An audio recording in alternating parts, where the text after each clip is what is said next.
أعوذ بالله من الشيطان الرجيم.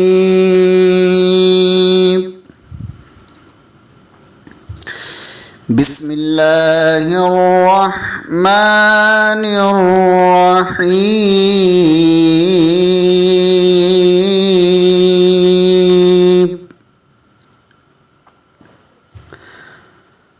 وَلَقَدْ يَسَّرْنَا الْقُرْآنَ لِلذِّكْرِ فَهَلْ مِن مُّدَّكِرٍ. صدق الله العظيم.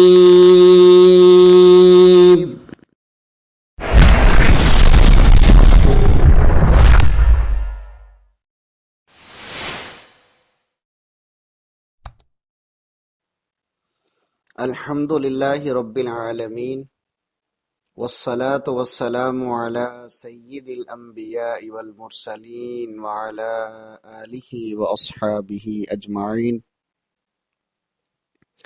اما بعد فاعوذ باللہ من الشیطان الرجیم. بسم اللہ الرحمن الرحیم. الحمد للہ رب العالمین الرحمن الرحیم مالک یوم الدین. ایاک نعبد و ایاک نستعین.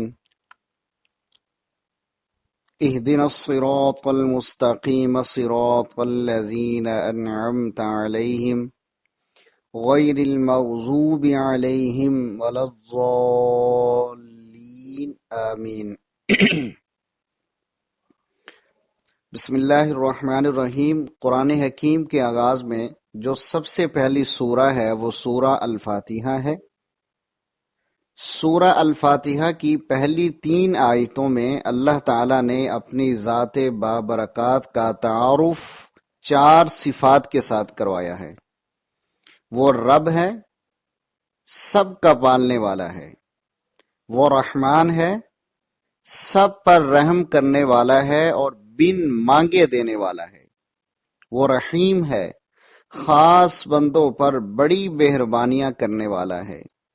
اور وہ مالک یوم الدین ہے، جزا سزا کے دن آخرت میں ہر شخص کو اس کے کیے کے مطابق ہدایت دینے والا. لہذا تمام تعریفیں اسی ذات کے لائق ہیں. ایاک نعبد و ایاک نستعین میں عبادت اور انتہائی پاکیزہ اعمال کے ساتھ دعا کی طلب کی ہے کہ اے اللہ ہم تیری ہی عبادت کرتے ہیں اور تجھ ہی سے مدد مانگتے ہیں. اس کے بعد سورہ مبارکہ کا آخری حصہ دعا کا ہے. اے اللہ ہمیں زندگی کی ابتدا سے موت کی انتہا تک ہمیشہ ہر بات میں صراط مستقیم پر قائم رکھ. کسی حال میں ہم اس سیدھے راستے سے نہ بھٹکے جس پر تیرے وہ بندے چلتے رہے جن پر تیرے انعامات کی بارش ہوئی. اے مولا کریم ہماری حفاظت فرما کر ہم کبھی اس راہ پر نہ چلیں جس پر وہ لوگ چلے جن پر تیرا غضب ہوا، اور ہمیں گمراہیوں کے راستے پر چلنے سے بھی محفوظ رکھ. آمین یا رب العالمین. اس کے بعد سورہ البقرہ ہے. یہ قرآن کریم کی سب سے لمبی سورہ ہے. اس میں بہت سارے احکام اور مسائل ہیں جس کا خلاصہ یہ ہے کہ اس میں اعلان خلافت کبریٰ اور یہود کو دعوت ایمان دی گئی ہے. پہلے رکوع نمبر 1 کے اندر فرمایا کہ بلا شبہ یہ کتاب الہی ہے، اللہ سے ڈرنے والے ان انسانوں پر دنیا اور آخرت کی کامیابی اور سعادتوں کی راہ کھولنے والی ہے جو سعادت مند 5 صفات کے حامل ہیں.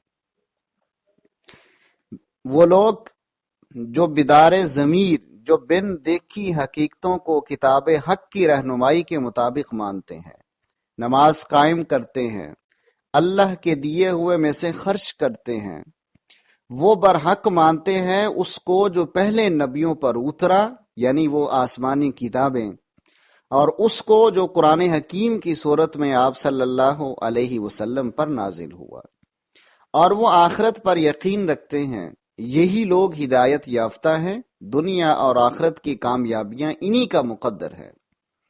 ہٹ درمی سے اس آخری ہدایت ربانی کا انکار کرنے والوں کے دل و دماغ اور کانوں پر گویا مہریں لگ چکی ہیں، اور ان کی آنکھوں پر ضد اور تعصب کے پردے پڑ گئے ہیں کہ ان کو سمجھانا یا نہ سمجھانا برابر ہو گیا ہے کہ یہ کسی طور پر بھی ماننے والے نہیں ہیں۔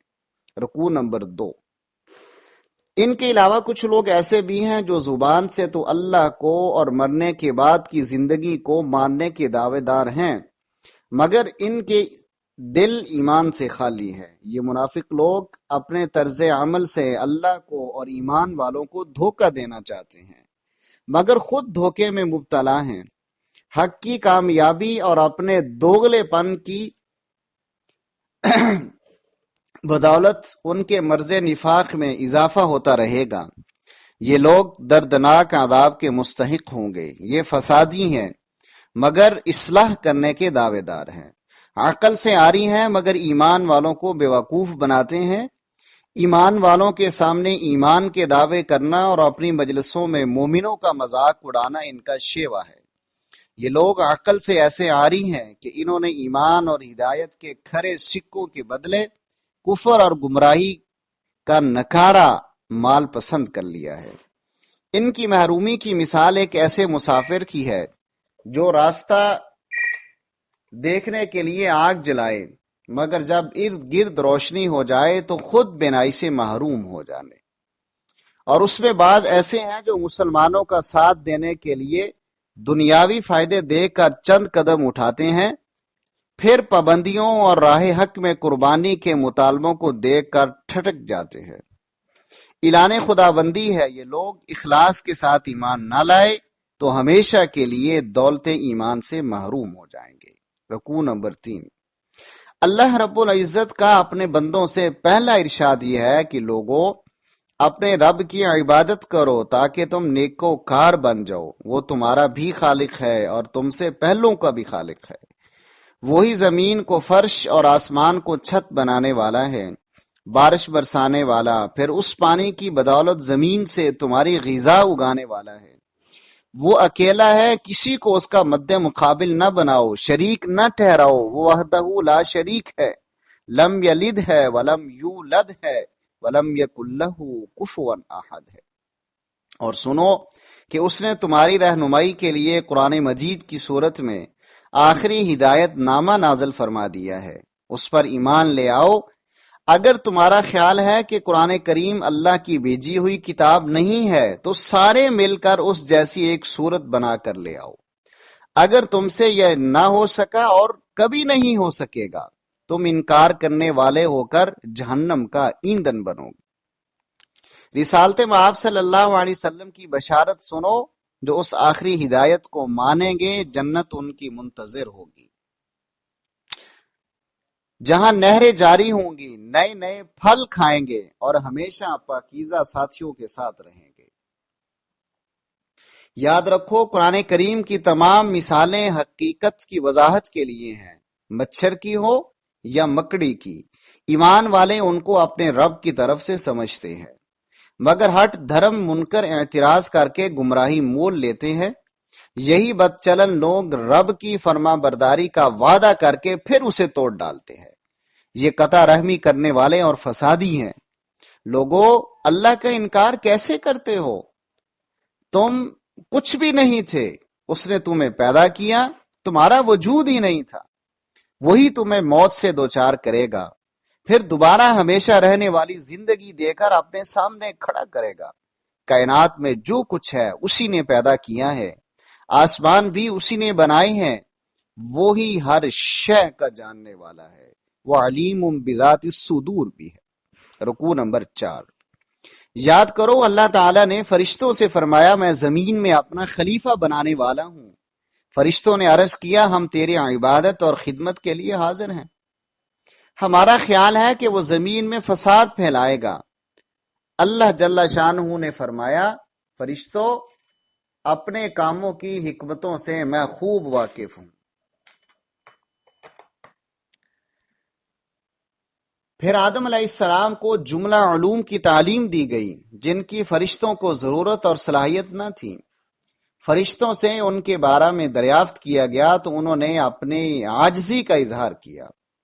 خلافت آدم کے اقرار اور بنی آدم کی عظمت کے اظہار کے لیے فرشتوں کو آدم علیہ السلام کے سامنے جھکنے کا حکم ہوا۔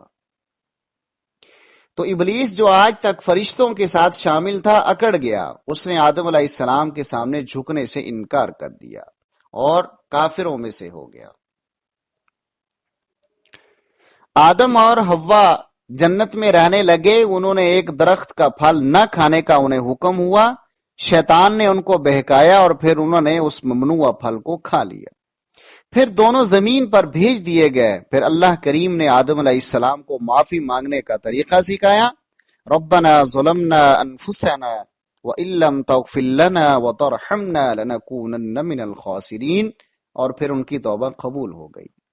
نسل آدم کو ہمیشہ کے لیے زمین میں رہنے اور آسمانی ہدایت پر چل کر کامیابی حاصل کرنے کی تلقین فرمائی گئی اور بتایا گیا جو ہماری طرف سے آنے والی ہدایت کو مانے گا وہ خوف اور غم سے آزاد رہے گا، جو انکار کرے گا اس کا ابدی ٹھکانہ جہنم ہوگا۔ اللہ تعالی ہم سب کو محفوظ فرمائے۔ رکوع نمبر 5۔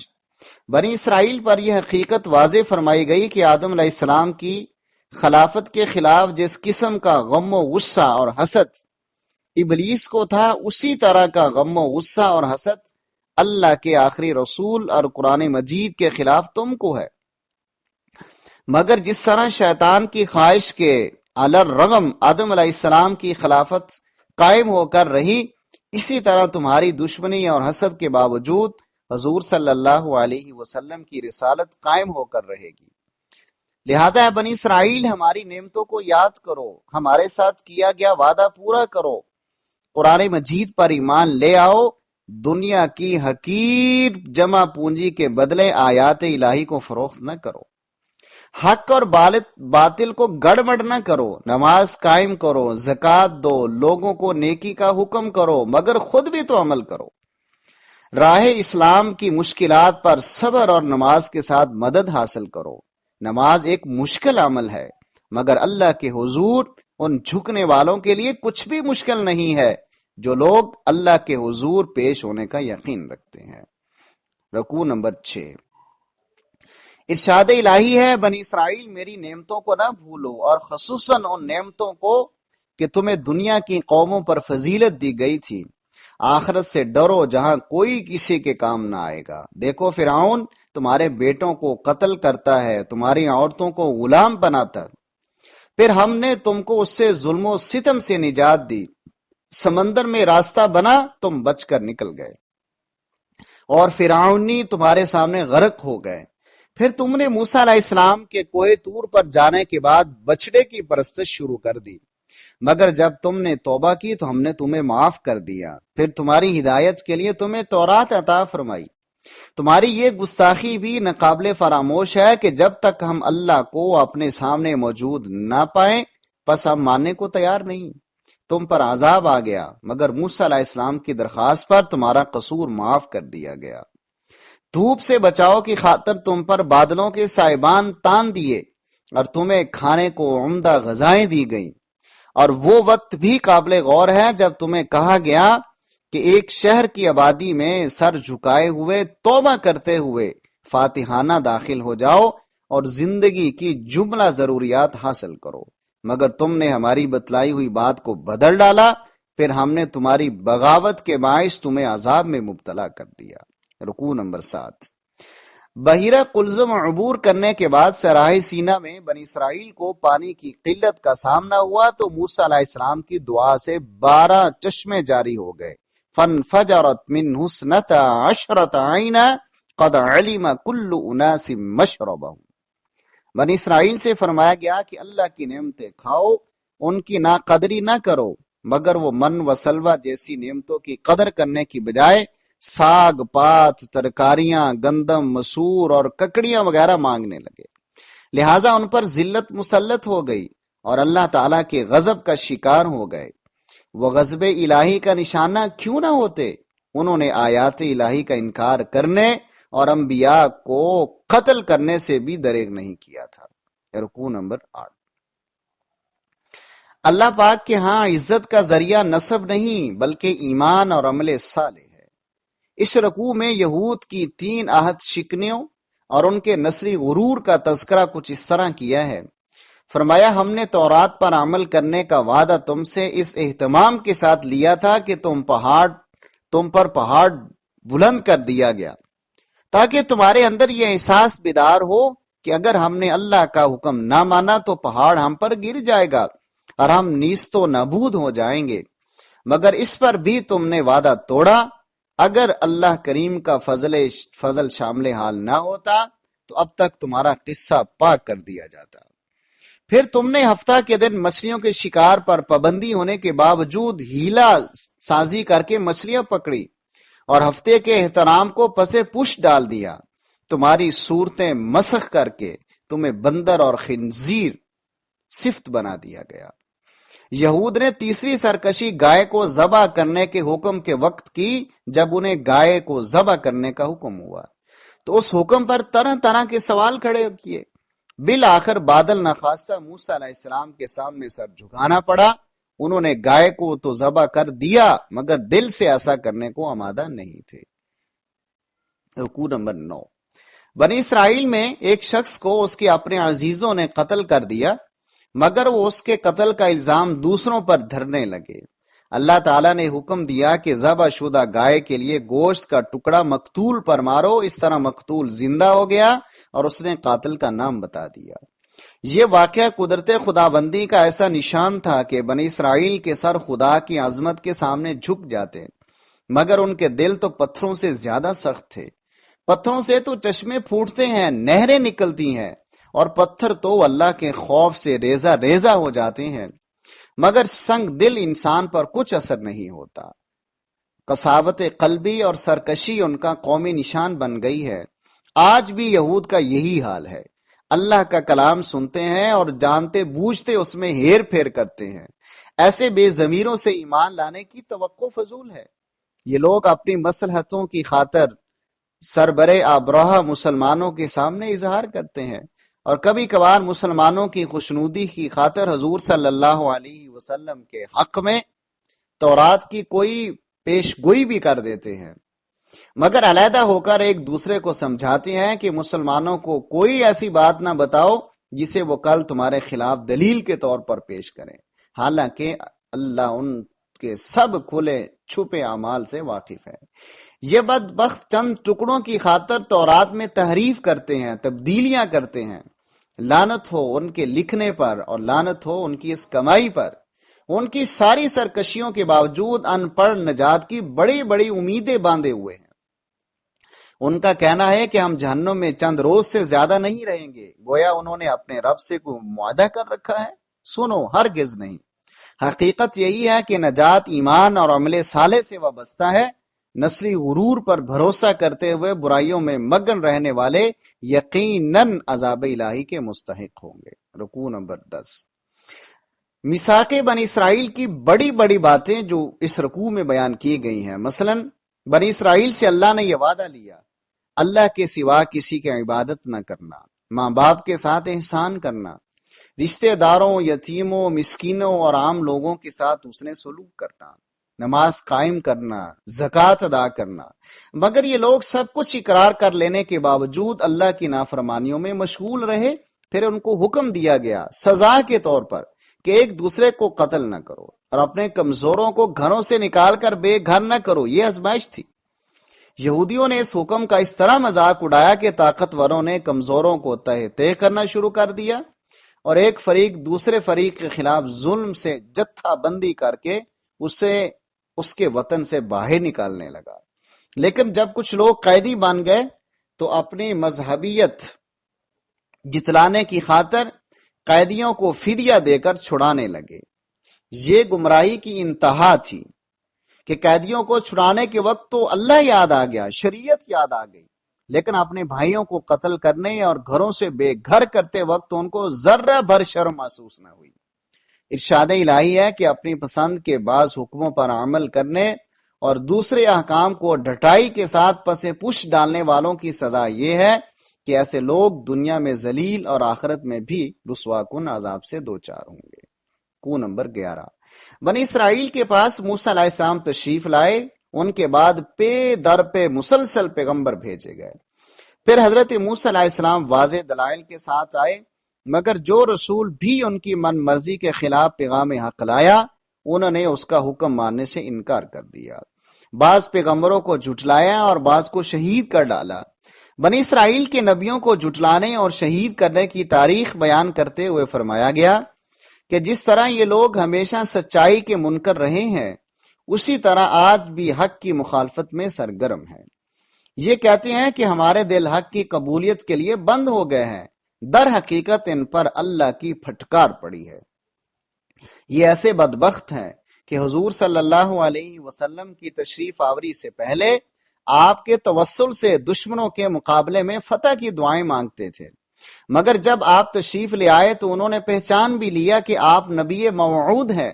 اس کے باوجود انہوں نے حضور کی نبوت پر ایمان لانے سے صرف اس لیے انکار کر دیا کہ آپ ان کی نسل میں سے نہیں، حالانکہ اللہ اپنے فضل کے لیے جسے چاہے منتخب کر لے۔ اپنے طرز عمل کے باعث یہ لوگ ہمیشہ کے لیے اللہ کے غضب کے مستحق ٹھہرے۔ جب بھی انہیں قرآن پر ایمان لانے کو کہا جاتا ہے تو کہتے ہیں کہ ہمارا تورات پر ایمان ہے، اس کے علاوہ ہم کسی آسمانی کتاب کو ماننے کے لیے تیار نہیں۔ اگر واقعی یہ درست ہے تو یہ لوگ تورات کا پیغام پہنچانے والے نبیوں کو کیوں قتل کرتے رہے؟ پھر یہی لوگ تھے جنہوں نے موسیٰ علیہ السلام کے طور پر جانے کے بعد بچڑے کی پرستش شروع کر دی۔ اے محمد کریم، یہودی اپنے آپ کو خدا کا محبوب مانتے ہیں، ان سے کہہ دیں کہ اگر آخرت میں اللہ کی مہربانیاں صرف تمہارے ہی لیے ہیں تو پھر موت کی تمنا کرو، لیکن یہ اپنے کرتوتوں سے پوری طرح واقف ہیں، یہ کبھی موت کی خواہش نہیں کریں گے، حالانکہ سب کو مرنا ہے، خواہ کوئی 1000 سال کی عمر جی لے۔ ان کی لمبی عمر ان کو خدا کے عذاب سے چھڑا نہیں سکے گی، اللہ تعالیٰ ان کے اعمال سے پوری طرح واقف ہے۔ رکوع نمبر 12، یہود کہتے ہیں کہ جبرائیل فرشتہ ہمارا دشمن ہے، کہ بنی اسرائیل کے بجائے وہ بنو اسماعیل کے فرزند محمد مصطفیٰ صلی اللہ علیہ وسلم پر وحی لاتا ہے۔ اللہ تعالیٰ کا ارشاد ہے کہ قرآن مجید پہلی کتابوں کی تصدیق کرتی ہے اور ایمان لانے والوں کے لیے ہدایت اور خوشخبری ہے۔ یہود یاد رکھیں کہ ان واضح آیات کا انکار نہ صرف فاسقوں کا کام ہے۔ رہے جبرائیل، وہ اللہ کے فرشتے ہیں اور امین ہے۔ جبرائیل کا دشمن اللہ کا دشمن ہے، یہ تو صرف ان کی بہانہ سازی ہے۔ حقیقت یہ ہے کہ ان ظالموں کی آسمانی کتابوں اور نبیوں کی تعلیمات سے کوئی دلچسپی نہیں، ان کی دلچسپیاں ان سفلی جادوگری اور شیطانی عملیات سے ہیں جو ان کو بابل کی تہذیب سے ورثہ میں ملی ہے، جو ہمیشہ سے شیاطین کے چیلے چانٹوں کا شعار رہی ہے۔ یہ جادوگری کو حضرت سلیمان اور ہاروت ماروت فرشتوں سے منسوب کرتے ہیں، حالانکہ حقیقت یہ ہے کہ وہ صرف آزمائش تھے، نفع و نقصان حکم الہی کے بغیر نہیں۔ اللہ تعالیٰ کے ہاں یہ بات طے شدہ ہے، جس نے آسمانی ہدایت کو پس پش ڈال کر سحر و شعبدہ اور شیطانی عملیات کی پیروی کی، ان کے لیے آخرت میں کوئی حصہ نہیں ہے۔ افسوس ہے ان پر، اگر یہ حقیقت سے باخبر ہوتے تو تمام تر خیر ایمان اور تقوی میں ہے۔ رکوع نمبر 13، یہودی اور ان کے پیچھے لگنے والے منافقین حضور صلی اللہ علیہ وسلم سے گفتگو کرتے وقت ایسے ذو معنی الفاظ استعمال کرتے جن سے آپ کی توہین کا پہلو نکلتا۔ ایمان والوں کو حکم ہوا کہ تم ایسے الفاظ سے پرہیز کرو۔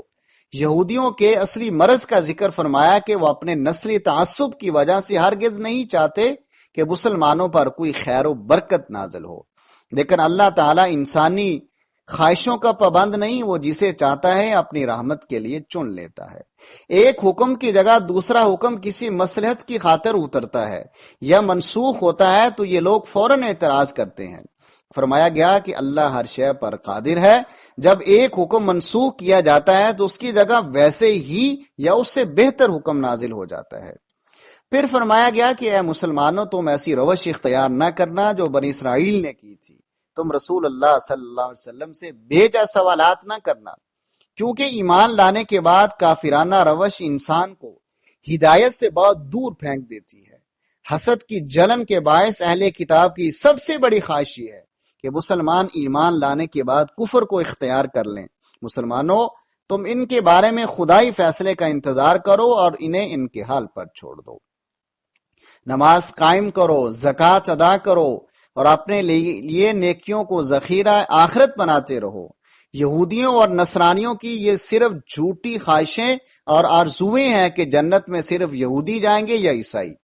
یاد رکھو، جنت کسی کی وراثت نہیں، اللہ کے ہاں اجر کا مستحق اور ہر خوف و غم سے آزاد وہی ہے جس نے اللہ کے سامنے اپنے سر کو جھکا دیا اور نیک عمل کیے۔ رکوع نمبر 14۔ فرمایا گیا کہ یہود و نصارہ کو گمراہ کہتے ہیں اور نصارہ یہود کو، اور مشرکین مکہ ایک دوسرے کو گمراہ کہہ رہے ہیں۔ ان کا فیصلہ جزا و سزا کے دن ہوگا کہ حق پر کون ہے۔ مشرکین کا حال یہ ہے کہ وہ خالص اللہ پاک کا نام لینے والوں کو مسجد حرام میں عبادت سے روکتے ہیں اور مسجد حرام کو برباد کرنے کی کوشش کرتے ہیں۔ یاد رکھو، اللہ کی مساجد سے اللہ کے بندوں کو روکنے والے دنیا اور آخرت میں رسوا ہوں گے۔ تینوں گروہوں کے باہمی جھگڑے کا ایک سبب سمت قبلہ کا تعین ہے، جبکہ اللہ تو ہر طرف اور ہر جگہ موجود ہے۔ ہاں، عبادت میں اخلاص شرط ہے۔ عیسائیوں نے خدا کا بیٹا بنا لیا ہے، حالانکہ اللہ ان کی بےہودگیوں سے پاک ہے، اس کی کوئی اولاد نہیں ہے، لم یلد ولم یولد۔ مشرکین یہ بھی کہتے ہیں